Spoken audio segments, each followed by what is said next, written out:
গাজীপুরে আজকেই হবে আওয়ামী সন্ত্রাসীদের শেষ দিন। মধ্যরাতে হঠাৎ নিজের ফেসবুক পেজে এমন পোস্ট করেন বৈষম্য বিরোধী ছাত্র আন্দোলনের অন্যতম সমন্বয়ক সার্জিস আলম, জানিয়ে উত্তাল নেট দুনিয়া। হঠাৎ কেন এমন পোস্ট সার্জিসের? কি হচ্ছে গাজীপুরে? বিস্তারিত জানাচ্ছেন সহকর্মী আরিফ হাসান। শুক্রবার রাত 10:30টার দিকে গাজীপুরের ধীরাশ্রমে সাবেক মুক্তিযুদ্ধ বিষয়ক মন্ত্রী আকমা মোজাম্মেল হকের বাড়িতে হামলার শিকার হন বেশ কয়েকজন শিক্ষার্থী।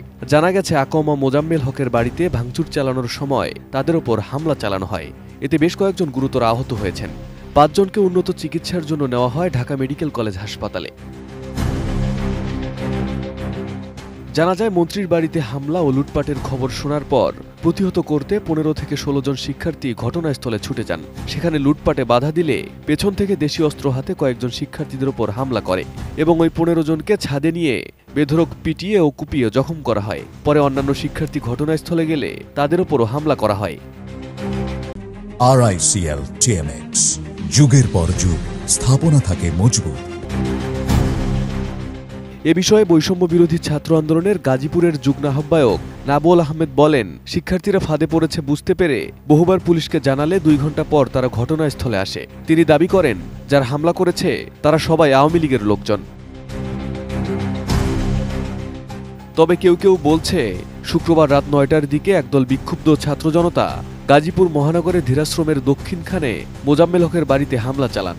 এ সময় মসজিদের মাইকে মন্ত্রীর বাড়িতে ডাকাত পড়েছে জানিয়ে লোকজনকে এগিয়ে আসার আহ্বান জানানো হয়।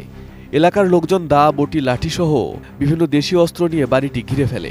পরে ভেতরে ঢুকে কয়েকজনকে ব্যাপক মারধর করে। তাতে অন্তত 15 জন গুরুতর জখম হয়। খবর পেয়ে পুলিশ ও সেনা সদস্যরা গিয়ে পরিস্থিতি নিয়ন্ত্রণে আনে। রাত 11টার দিকে আহতদের উদ্ধার করে হাসপাতালে ভর্তি করা হয়। এ ঘটনায় শুক্রবার দিবাগত রাতেই ফেসবুক পোস্টে নিজের প্রতিক্রিয়া জানিয়েছেন বৈষম্য বিরোধী ছাত্র আন্দোলনের সমন্বয়ক সার্জিস আলম।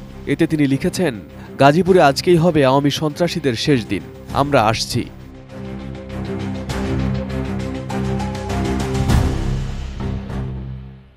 এদিকে শিক্ষার্থীদের ওপর আওয়ামী দোসর এবং সাবেক মন্ত্রী ও সাবেক মেয়রের লোকজন হামলা চালিয়েছে দাবি করে বিক্ষোভ সমাবেশের ডাক দেয় বৈষম্য বিরোধী ছাত্র আন্দোলন এবং গাজীপুর জেলা ও মহানগর জাতীয় নাগরিক committee. Arif Hasan, ATN news.